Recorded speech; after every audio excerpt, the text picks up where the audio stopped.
Hi everybody, welcome to Boxing Time. On this channel you will learn a lot of news from the world of boxing. So here we go.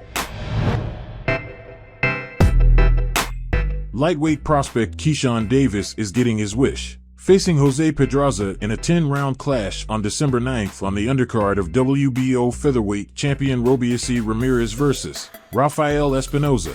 This is a top-ranked promoted card in Pembroke Pines, Florida. It's a risky fight for the 24-year-old Keyshawn, as he looked something awful earlier this month against Nahir Albright, getting staggered by him and almost losing in a 10-round affair. It's fair to say that Keyshawn should win this fight handily, as the 34-year-old Pedraza has lost 2 out of his last 3 fights since last year and hasn't looked like the fighter he once was since 2016. ESPN reports that Keyshawn will face Pedraza on December 9th on the Robeisy vs. Espinoza card. Even if Keyshawn wins this fight, he'd be kidding himself if he thinks he beat the prime version of Pedraza, because that guy is long gone. Pedraza has had a lot of hard fights since his loss to Deontay Davis in 2017, and it's aged him a little.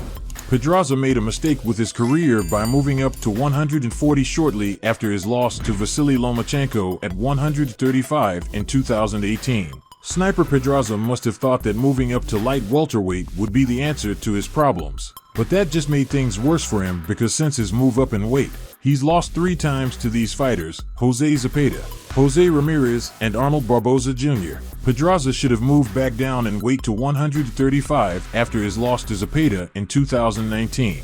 If he had turned to the lightweight or the super featherweight divisions, he could have saved himself some losses. What was really telling was Pedraza coming close to losing to Richard Cummey last year in their fight that was scored a 10-round draw. Keyshawn was victorious, but it was one of those fights that made you question whether he's cut out for the sport, because struggling at this early stage suggests that he won't be a world champion without careful maneuvering by Top Rank.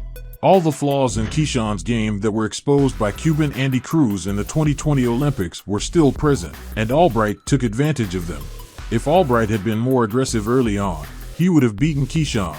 Top Rank would then need to think about dumping him. Interestingly, Keyshawn's promoters aren't running it back with Albright because that's an opponent that they should be returning to. It could be that Top Rank has some concerns about whether Keyshawn could beat Albright the second time around, because he had him all figured out from the 6th round and dominated the 2020 Olympian in the last half of the fight. In a rematch, Albright would start where he left off, pressure Keyshawn, and work him over with combinations like he did from the 6th round.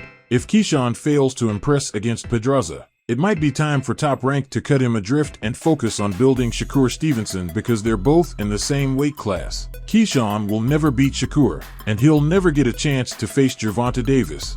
If Keyshawn moves up to 140, he might improve because they're a little slower there, but it's not a good signal that he's struggling with the power of the fighters at 135. You wouldn't want to see Top Rank match Keyshawn against lightweights like William Zepeda, Edwin de los Santos, Tank, and Raymond Muratalla, because those guys can punch. If Keyshawn targets the WBO lightweight belt, he could win that one once Devin Haney vacates, but he may not hold onto it for long if Zepeda becomes his mandatory.